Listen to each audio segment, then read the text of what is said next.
Welcome to Politics Chat, in which I try to answer your questions about modern politics.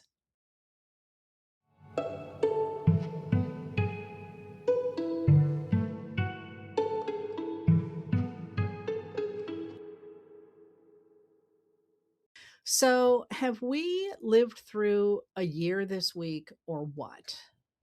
Right? So I'm going to try and cover a lot of your questions today. I do want to acknowledge that we are in an extraordinarily choppy time. And somebody wrote to me today and said that, you know, they were sort of tired of navigating um, the choppiness of it all and feeling like, well, maybe somebody like me provides some unraveling of what's happening and some ground under your feet we're kind of over that. We need something more to do. And I would like to identify this week, again, not knowing what's going to come, but this week as having been a really important turning point for the United States of America, because the president's threat on Tuesday to destroy a civilization unless it did what he wanted to was, of course, the threat of genocide from the United States of America. And I think there was actually an important thread in that as well that I hope to pick up in a minute. That terrorized not just the rest of the world, but also Americans who were afraid of their own government because of what it was threatening to do, both to the rest of the world, but also what they were threatening to do to our democratic government at home. And the fact that most members of Congress on the Republican side didn't say anything, didn't do anything, suggested that there really is no level to which Donald Trump can stoop that they won't accept. Because when you are threatening to annihilate another country, another civilization, as he said, like what would it take? I mean, it's bad enough that they've gone along this far, but the fact they were willing to gamble with the dice that Trump was not going to fulfill his threat, at least at that point, was an extraordinary indictment of the current Republican Party. And again, I want to emphasize here that if you are somebody with an R by your name, as appalled as everybody else is by what the administration is doing, you're very welcome here. You know that I wrote a history of the Republican Party and have argued in a number of places that it has in its past been a grand party at times. There was a reason they called it the Grand Old Party. But it is long past time to start working to take that back, to recreate that party, and to push the MAGA Republicans, who are radical extremists trying to usher in a fascist government in the United States and authoritarian governments around the world, out of your party and to take it back. So I would argue that this week has been a turning point, and a turning point not just in that we are very clear on what we are facing now, but also that I don't know about you, and maybe I am speaking here mostly for myself, but for me, a door slammed on Tuesday. And what I'm really going to be focusing on going forward is certainly the politics of this moment, but also what we do to change this moment. What are the politics of the future? And on that, because as I always say, historians don't predict the future, we predict the past. I'm not always going to be right. But what I can do is I can give you the tools you need to feel like you've got skin in the game and that you're not helpless. Because really, at the end of the day, this is what all of this is about, is the idea of fighting to create and to preserve a nation that is based in the idea of human self-determination. And that both requires and justifies the idea that we have agency to change the future. So if you're feeling frustrated and you feel like, it's just more of the same all the time, okay. But there are a lot of signs that the world is changing. And let me start there with them today. And I'll get into what happened today, which is just bonkers. Um, because I think that may give you some hope. Do remember that every special election that has been held since Donald Trump won office in 2024 has shown remarkable movement toward away from Trump and toward the Democrats. And that includes on Tuesday, when in the district that Marjorie Taylor Greene used to represent in deep Georgia, which is extraordinarily gerrymandered. So a Republican held that seat, but the Republican held that seat after a 25-point shift from the Republicans toward the Democrats. That was an extraordinary shift. And a Supreme Court justice in Wisconsin who supports progressive values won a seat in the Wisconsin Supreme Court. And that means that that Supreme Court is going to be a progressive Supreme Court or a liberal Supreme Court until at least 2030. And Wisconsin actually tells us a lot about how you change the national conversation, because they're very deliberately, the chair of the Wisconsin Democrats, the former chair, Ben Wickler, was really careful to build from the ground up early on and enable the building from the ground up changes things at the local level, and then it changed things at the state level, and that in turn changed things at the Supreme Court. I mean, at the state court level, the state Supreme Court level, so that they were able to push back on gerrymandering and unwind a lot of the things that the Republicans had put in place since 2010. He's got a new book either coming out or out. I don't remember which. I read it. I thought it was great. And you might find that somewhat hopeful in terms of figuring out what you do next to try and change things on the ground. But that's not the only thing that feels like it's changing, and not the only place that we are seeing a real change in the politics of this country. Another one is in the extraordinary unpopularity of Donald Trump and of the Republicans. And one of the statistics. And again, polls are iffy over a lot of things. And it's always worth looking to see who they're polling and what exactly they're polling. But one of the people I recommend you follow is G. Elliott Morris with Strength in Numbers, or Tom Bonier, Bonier, who's also a very good pollster. And what I like about the two of them is that they explain what they're doing and why, and they look at other polls and give you information about how they're done, so that you have a good sense of not how the next election is going to go, but what the country is feeling like, what the country looks like in this moment. And where the momentum is in this country right now is in favor of those people who are trying to protect democracy. Now, once again, this is not a done deal by any stretch of the imagination, and I'll get into that now. But if you're feeling like this is horrible, we're never going to come out of this, as I keep saying, I feel better about the country now than I did 10 years ago, when a lot of us saw many of these pieces coming and no one cared. No one paid any attention. And that the idea that so many of us now care is incredibly important for changing the conversation.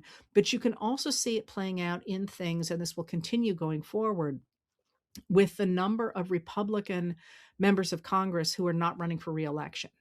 Now, the reason that they are not running for reelection might be because they think they're going to lose. That could be too. But often what you look for in this, in a moment like this, for resignations or for ceasing to stand for office in the majority party, like there's a reason that the people in the minority party step down, but in the majority party, one of the reasons that people step down is they don't want to go back to being if they've been running a committee, they don't want to go back to being a ranking member. They don't want to step backward. So instead, they'll step out.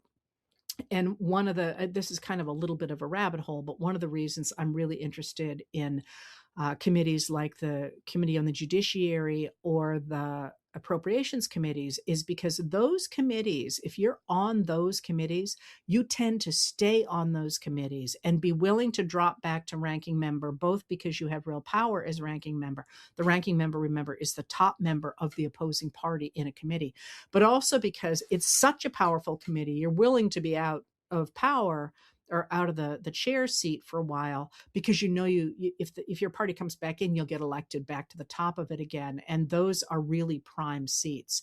So one of the things that was really interesting about this Congress was the degree to which the Republicans who had finally gotten control of seats in the Appropriations Committee, for example, in the Senate, which is Susan Collins from Maine, she's waited her whole career for that.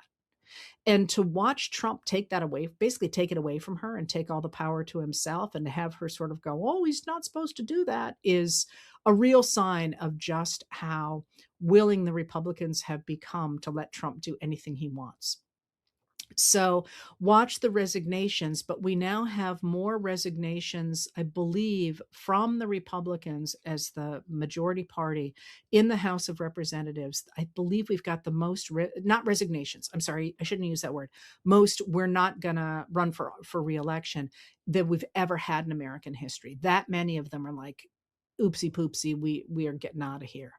So you can see the momentum changing, but there's a lot of other things going on as well. And now I'm going to answer the questions that you asked about, the many questions that you had, and I will try to put them into some kind of order. But an awful lot happened this afternoon, and I think we are being set up for a lot of things happening on the weekend.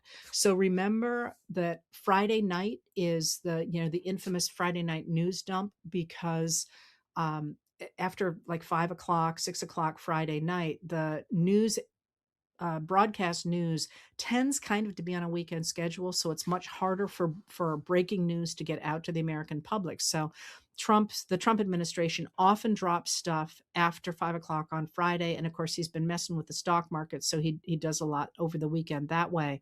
But there's also just a ton of stuff happening all of a sudden right now, so I think we're going to see more and more stuff.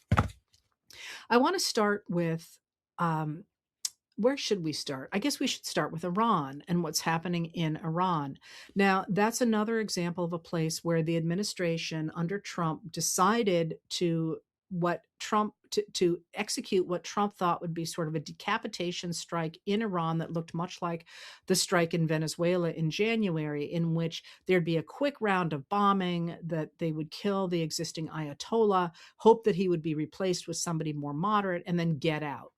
And Trump appeared to be hoping for a bump in his approval ratings, and this would be, he could blow some stuff up, and the American military, and there's that theme that I want to pick up again, the American military would look all powerful, and there was not, in his mind anyway, a downside to that. Well, of course, not at all how it played out. And what happened was, just as every strategist expected would happen, Iran promptly began to strike at neighboring countries and close the Strait of Hormuz, through which about 20% of the world's oil travels, and more of that of liquid natural gas, and also the ingredients for fertilizer, about 30% of the world's fertilizer, which is a huge problem. Huge problem, because we need that fertilizer. That's another story that I'm not going to go down. But this is where we ended up on Tuesday, with Trump announcing that unless Iran did what he told them to, which is to open the strait, that he was going to annihilate their civilization. And that's in part because all the other countries he tried to bully into reopening the strait were like, dude, it's not our problem. We didn't do this. You did.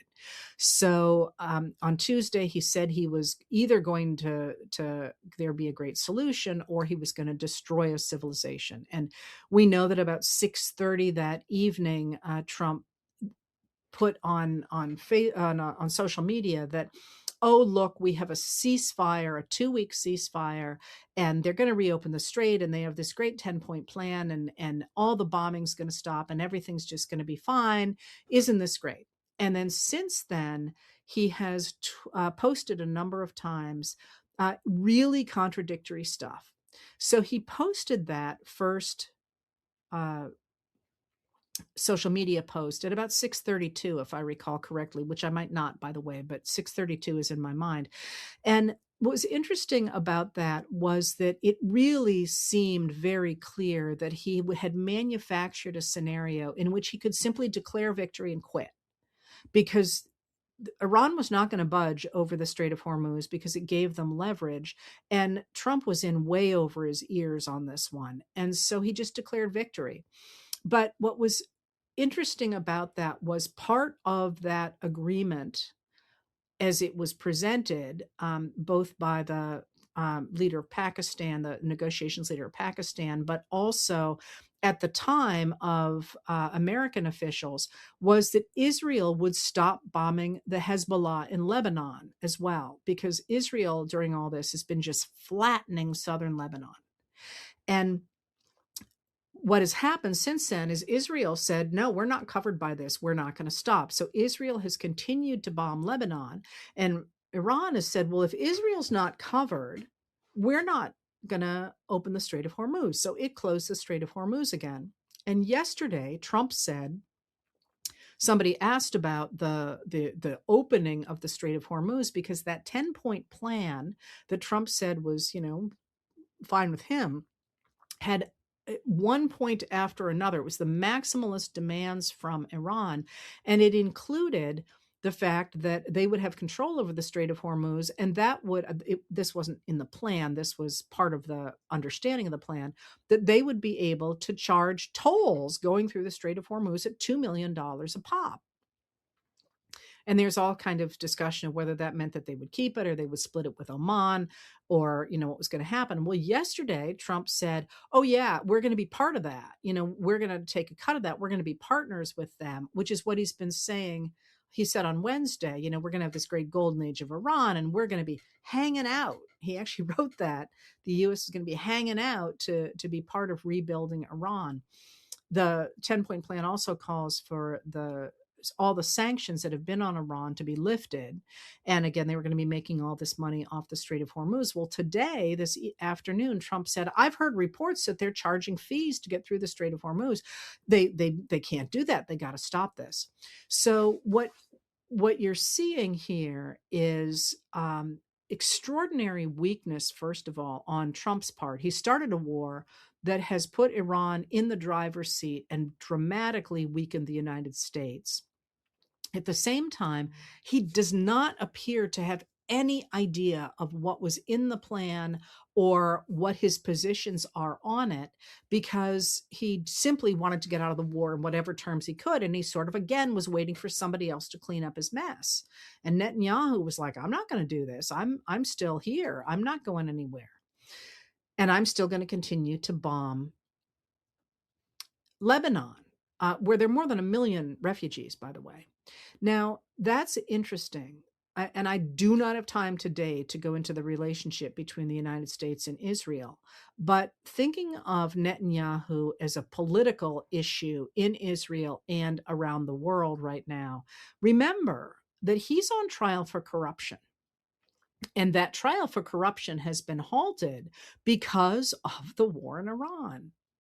So he doesn't want the war to stop, because if the war stops, the corruption trial starts again on Saturday. So the willingness of Netanyahu to stop bombing Lebanon is tied into his willingness to go back on trial for corruption, which both he and Trump are trying desperately to get him out of. Trump has been putting enormous pressure on the Israeli president. Remember, Netanyahu's the prime minister, on the president to pardon him. And the president's like, leave me out of this for now. It's got to go through the courts. I'm not taking a stand on this right now. But so this idea that there has been this miraculous ceasefire is falling apart before our eyes right now, where Israel's still in, Iran's still in, the US, it's not clear what's going to happen, except Trump said, if you charge us for the Strait of Hormuz again, if you charge people for the Strait of Hormuz, we're going to come in. And I believe he said something like guns a-blazing. So the Iran issue has not gone away. And where we are right now is in the United States is in a significantly worse position than we were on February 27th, 2026. And thousands of innocent people have been killed or wounded in this attack.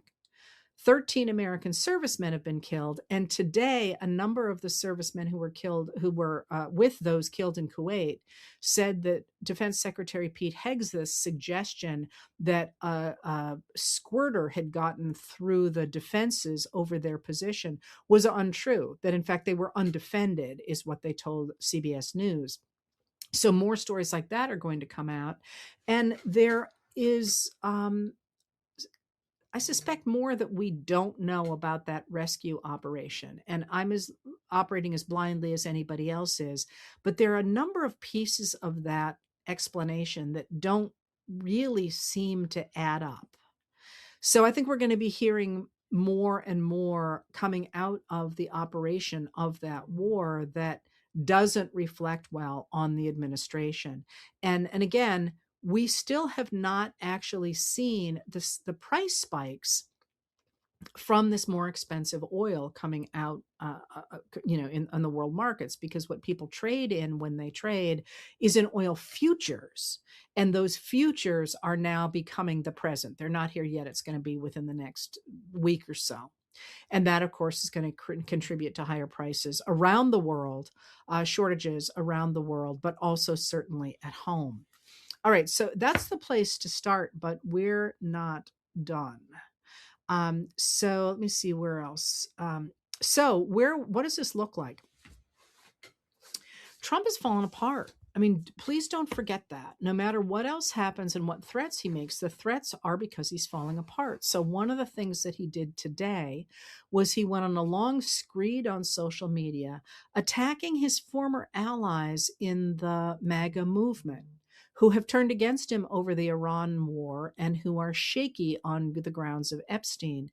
And in those attacks, he has done really stupid things. So one of the things that he did in the attack today, which was on Tucker Carlson, Megyn Kelly, Candace Owens, Marjorie Taylor Greene, and Alex Jones, formerly of InfoWars, or maybe still, no, I think it's formerly of InfoWars, is he called them out and said, you're washed up, and no, I didn't want your approval anyway, but I could get it back. And but one of the things he did was he talked about Alex Jones's hoax over the Sandy Hook shootings. You remember that was one of the major things that really pumped up Alex Jones. And Alex Jones, by the way, was a community college dropout who got his start in extreme right-wing that's hard to say, right-wing, never mind, extremist radio. That's where he got a start. And then he really pumped himself up with the idea that the Sandy Hook shootings of those babies, those children in Connecticut, was a hoax. And Trump came out and said it was a hoax. And Trump, of course, has been supporting Jones right up until Jones was instrumental in getting people to go to the January 6th attack on the US Capitol in 2021.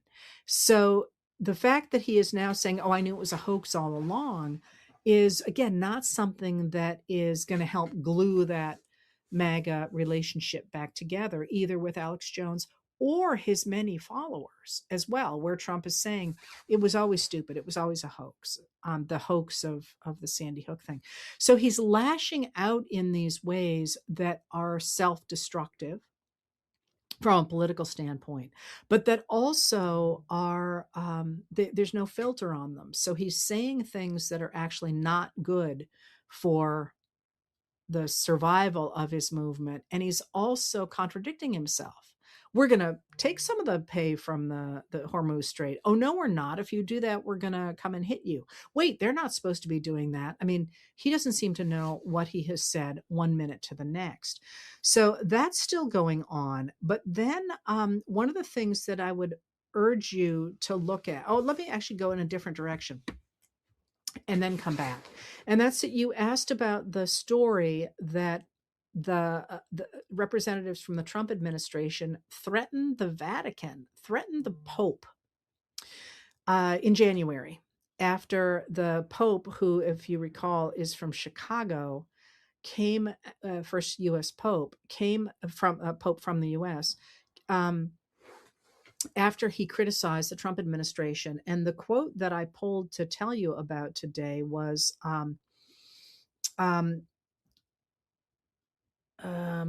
he said, the representative from the government said, the United States has the military power to do whatever it wants in the world. The Catholic Church had better take its side. Well, there is here this sense that because the US military is the strongest by far in the world, that it's going to be able to take over countries because that's really what he's been doing, right? Venezuela and threatening Cuba and threatening Greenland and so on, just because of the fact we have this extraordinarily powerful military. But that's actually not how the real world works. The real world works where you're strongest when you have allies, and he's burning those ties up as quickly as he possibly can. But what this does show is a growing alliance between Trump, Benjamin Netanyahu, Bibi Netanyahu, Viktor Orban, Vladimir Putin, and the people who are in the Putin satellites. So one of the things we've learned over the last few days is that Viktor Orban of Hungary, who's a huge figure on the radical right in the United States, basically said to Putin that he was going to return Hungary to a satellite position to Russia, the way it was under the Soviet Union. He's basically saying, I will, you're going to call the shots here, and I will translate those to Hungary. And what that has meant for Hungarians is they've lost their democracy, and it's been replaced with an authoritarian system in which there's been an attempt to reestablish a patriarchy that keeps immigrants and women in a subordinate position, and that highlights Christianity, and that is extraordinarily corrupt, by the way. And the US right wing has amplified and embraced Orban, with Tucker Carlson doing interviews with him. He's came a number of times to speak at CPAC, which is I always get the name of it wrong. I believe it is the Conservative Political Action Conference, but I could have that acronym wrong. It's known as CPAC. Orban has come to speak here. Orban visited Trump repeatedly. There and JD Vance is actually right now in Hungary, or has just been in Hungary, to try and get Orban reelected on April 12th when he's up for reelection. And he is currently underwater in that election, I believe, by 32 points. So his opposition is, going gangbusters. If there is a free and fair election, and there won't be a free and fair election, but if they don't simply steal the election, Orban's going to lose. And that link between all these right-wing authoritarian, extraordinarily corrupt, by the way, figures. I mean, what's in this for them is gigantic sums of money. That loss by Orban would really hurt the radical right in the United States, because they've kept a lot of their supporters on board by selling the idea that they are part of this vanguard of Christianity and patriarchy that's going to take over the globe. And there is this march along with God to do this. And obviously, if they lose that election, that movement is going to be hampered, which is one of the reasons they simply may cheat. And I think speaks very strongly to their determination to make sure that the Republicans win the midterm elections this year in the United States, because ideologically they have to, or they have to say, oopsie poopsie, maybe God is giving us a step back here, and we're not really going to move forward as quickly as we thought we were going to. And by the way, it's probably worth mentioning at this point that idea that they're going to sweep over the world exactly echoes the elite slave owners who took who split the United States and tried to create the Confederate States of America. There too, they believed they were a vanguard for the future to create this new slave-holding oligarchy around the world that would enable them to, do exciting, wonderful things. Anyway, that axis there is really desperate to lock in their power and to lock in their corruption, so that we don't have oversight of where the money is going, of where our tax dollars are going, of, where contracts are going. And this is exactly what you are seeing in places like, obviously, Russia, but also in places like Hungary, and now in the United States as well, with Trump getting all these alternative streams of financing through cryptocurrency, through oil, through all these other different, ways to channel money to him. That axis is desperately trying to hold on to power in this moment. So they're fighting harder and harder. But in the United States, in Hungary, this is unpopular because they see where it goes and they don't like the ties to Putin. In the United States, one of the things that is helping those of us trying to protect democracy is the fact that Trump is falling apart. All right, so as he falls apart, I'm sorry. And this idea that you could force with this axis, you could force the Catholic Church to do what you were telling it to do is, I think, a sign of their hubris. This idea that they could get away with whatever they wanted and they were the ones going to be running the future. Because the Catholic Church is a powerful institution. And again, that's a rabbit hole I'm not going to go down. But yes, they did apparently threaten the Vatican. All right. So now I want you to think a little bit about, what does it mean if things are falling apart? Like, a lot of people jumped on board that Trump train, a lot of people. And a lot of people are jumping off, like these Republicans who aren't going to run for office again. Marjorie Taylor Greene, who resigned and is now a critic, which is itself a complicated issue. But if you were in that position and you had out there this entire failure of the Iran war, you had the tariffs that have badly hurt the American economy. You had the Epstein files. I'll get to that in a second. You had the corruption, and corruption is always unpopular in the United States. What are you going to do? Well, if you've committed crimes, you're going to do anything you can to stay in power, because if you don't stay in power, there are going to be hearings and there might be repercussions for that. So if you've committed crimes, you're going to do anything you can to stay in power. Let's just go with that one. And that's worth watching. If people are cheating, doing everything they can to stay in power, it's always worth thinking, well, maybe they're terrified of being out of power. But if you haven't committed crimes, or at least not easily traceable crimes, you're going to be trying to protect your money, right? You're going to be, of course, I always think follow the money, but you're going to be trying to protect your money. Get out, get some, take as much with, smash and grab, take as much as you can and get out of the country or get out of the limelight and hope that you get away with it. So again, one of the things to be watching going forward is the moves that people are making. Are they clinging to power, or are they backing away and, taking jobs elsewhere or leaving the country or doing whatever? So this brings me, where this is going. This brings me to Melania Trump, who out of the blue today, nobody knew this was coming, including apparently the White House and her husband. Although, if you noticed, he just keeps calling reporters on the phone all the time. Anyway, she walked out from closed doors at the White House and stood behind a podium behind the presidential seal. Nobody is supposed to stand behind the presidential seal.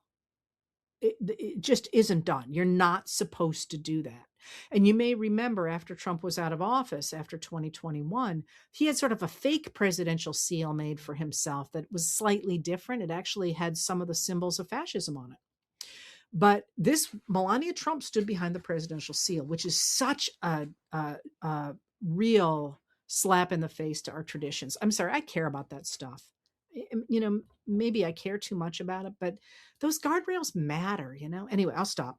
She stands behind this seal and she gives a 6-minute speech, which I urge you to watch, because everybody kept writing to me and going, man, that was bizarre. And I'm like, well, how bizarre can it be? It's bizarre, let me tell you. And she came out and said that she had never been a friend of Jeffrey Epstein, the convicted sex abuser, who died in custody when he was awaiting further trial.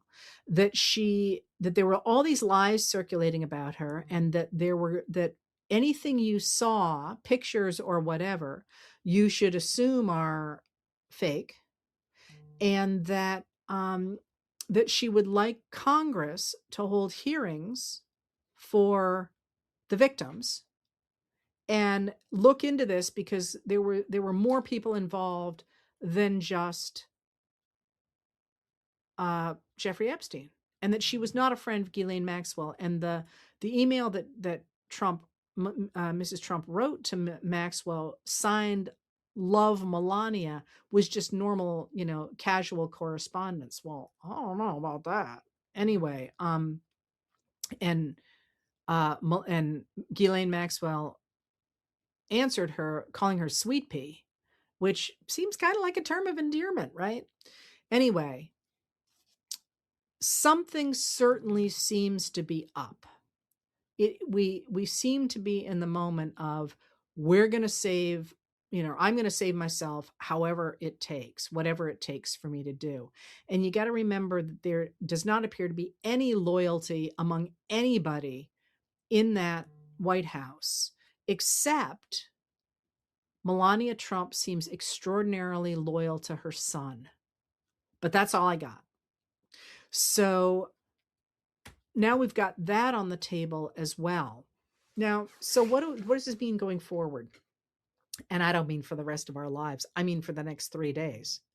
So this is a really good time to continue pressure on all of your electeds, especially the Republicans, but also the Democrats, who did, in fact, you remember, Trump pulled all this when Congress was not in session, and Mike Johnson, the Speaker of the House, a Republican of Louisiana, is basically not bringing Congress back into session except when he absolutely has to. And just so you know, when I say not in session, that's the way it actually works is Congress meets for a certain amount of time, and that's called the session. So if you read the congressional record, it literally will say 37th session.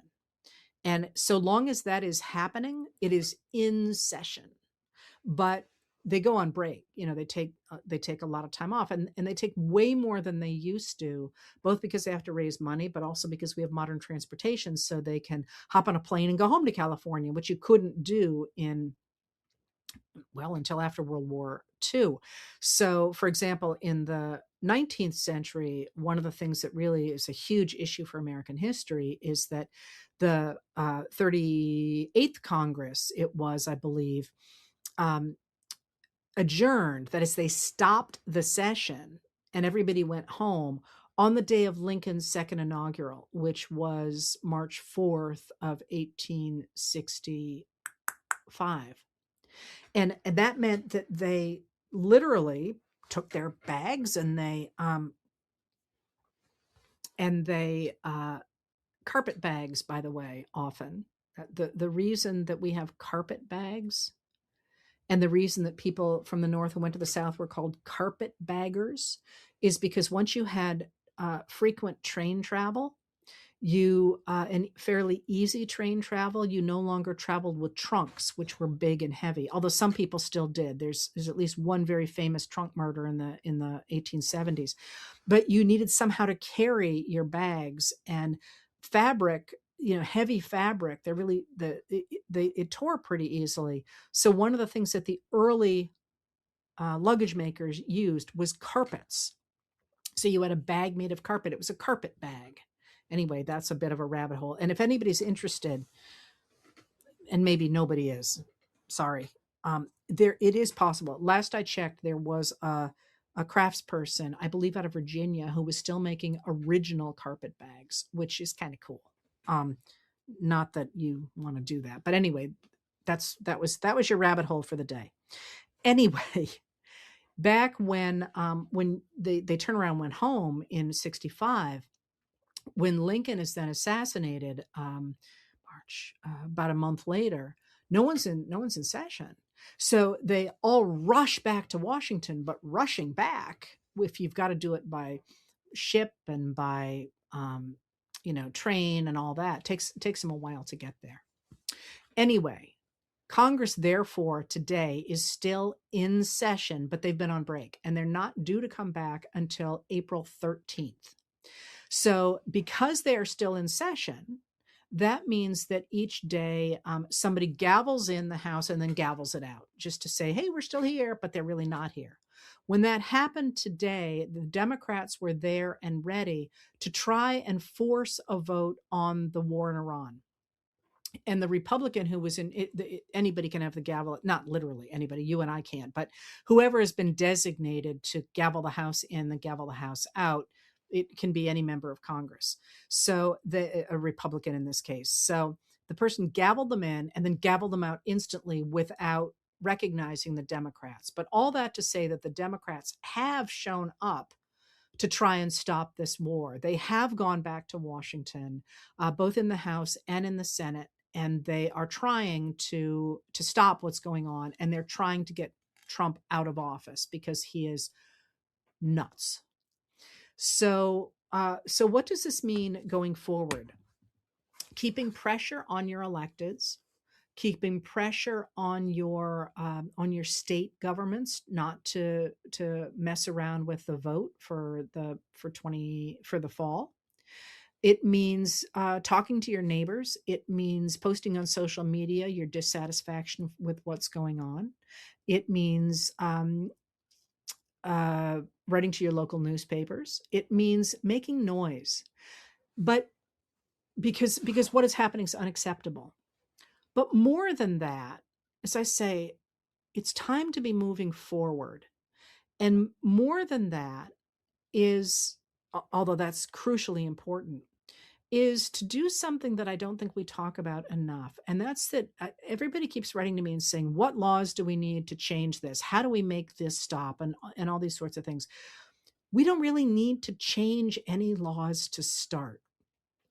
We need to enforce the laws on the books. We have laws against ICE agents breaking and entering someone's home. That's a Fourth Amendment violation. It has never been done before. The courts have always said that you have to have a judicial warrant to do that. The administration just said, nah, never mind, we're just going to do it. We can speak up and say, stop that. There's a law against that. We can insist that our laws are enforced. Same with corruption, and same with all the ways in which this administration is destroying who we are as a nation of laws. Those laws exist. They need to be enforced. That right there is a really important start, mind you, for reclaiming our democracy. That's not going to be enough, and not because people in the past necessarily screwed up, but because going forward, the 21st century has the issues of climate change and the internet, which are going to require new laws and new approaches. And the things that have come from that as well, the migration and the disease as well, is going to have to be addressed in new ways. We can do that. But I think the idea that we have to start from nothing and build up frightens a lot of people because it seems so huge. But we don't have to do that. We have to start with what we had and insist on that being enforced. And if you think that sounds like a weenie approach, think of what this world would look like if Ford hadn't pardoned Nixon, or if the Republicans had been willing to go after Ronald Reagan for the Iran-Contra affair, or if people had actually not let Donald Trump get away with as many things as he did, as he was coming up through business, because he always engaged in lawfare, not paying people and so on. There's a reason that we are a nation of laws, because if you enforce those laws, you make other people say, well, maybe I shouldn't do that because I don't want to go to jail. And what we've got going on right now with this administration is the opposite, because so many people are getting away with so much stuff. Everybody thinks, well, I better cheat too, or I'm going to get left behind. And one of the things that we can do is insist at the local level, the state level, and the national level that our actual laws be enforced. Does that mean they're going to be? Not in the short term. No, not with this Department of Justice. But we need to remember that that exists, and that we had that for 230 years. And it's only recently that we have tossed that idea out the window, because for those of us who are, over 50 years old, can remember when the Republicans went to the White House and told Richard Nixon he had to resign because he had broken laws. That's in my lifetime. We had that, and we could have that again. So that's something worth paying attention to and worth really focusing on right now. But also, I can't emphasize enough how important it is to be with people, to build community, and not necessarily around politics, although that often comes up, but reinforcing those community ties that remind people that we are all in this together, especially across ages and across genders and across races and across regions. We can rebuild this country from the ground up, which is where it really has to be built up. And that is, of course, good for everybody who's freaking out in this moment, because there's nothing worse than being alone when you're freaking out. You want to be with people.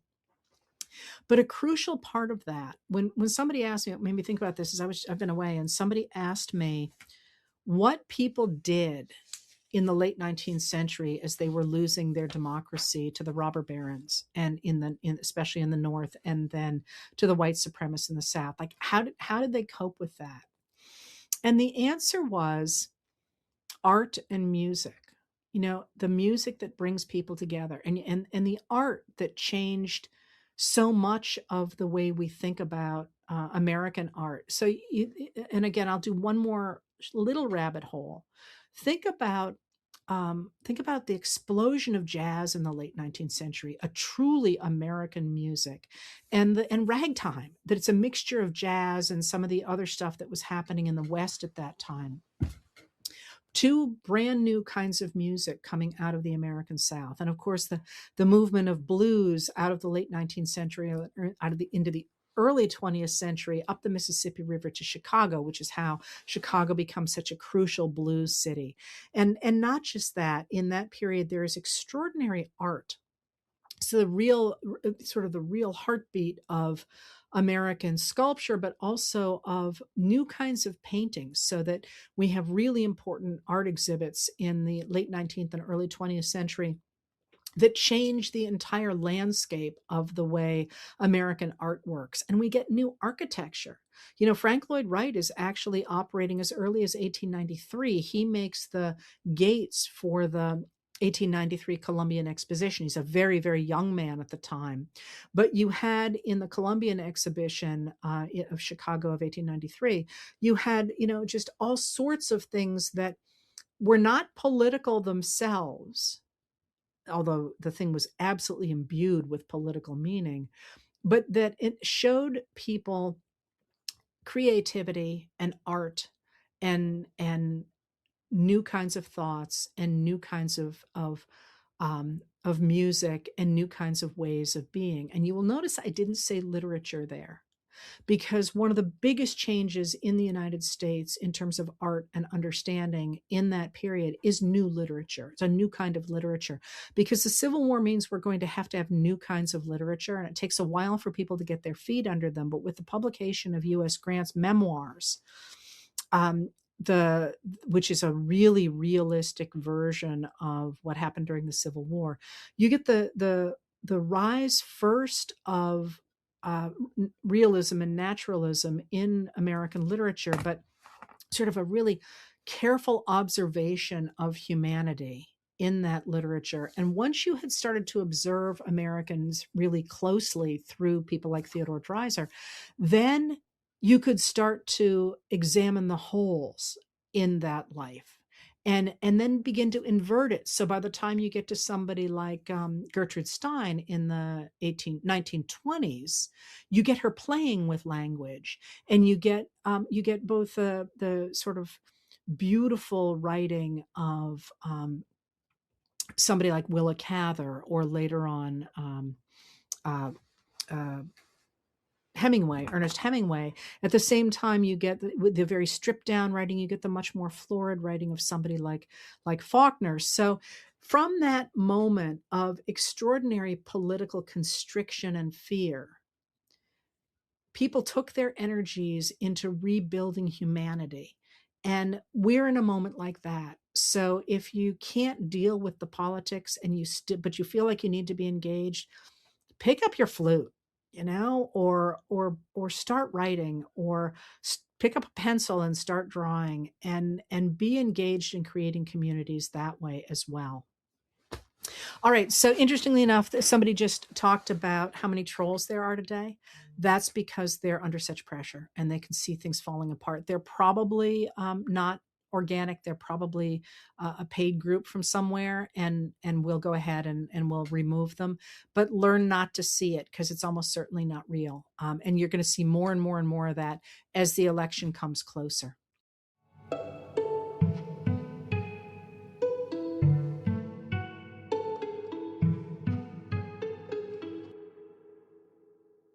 If you'd like to tune in live, I record these chats on Tuesday and Thursday at 6 p.m. Maine time on both my YouTube channel and my Facebook page. If you want to hear more from me, I write Letters from an American every night. It's available on Substack and on Facebook, and the audio version of the nightly letter is available the following day wherever you get your podcasts. And finally, on Saturday mornings, I talk with Dr. Joanne Freeman, the historian of the early republic, professor, and dear friend, about history and politics. We call our talks What the Heck Just Happened, and you can find them on YouTube. Politics Chat is produced by Lauren Westfall, music by Andrea Von Kampen.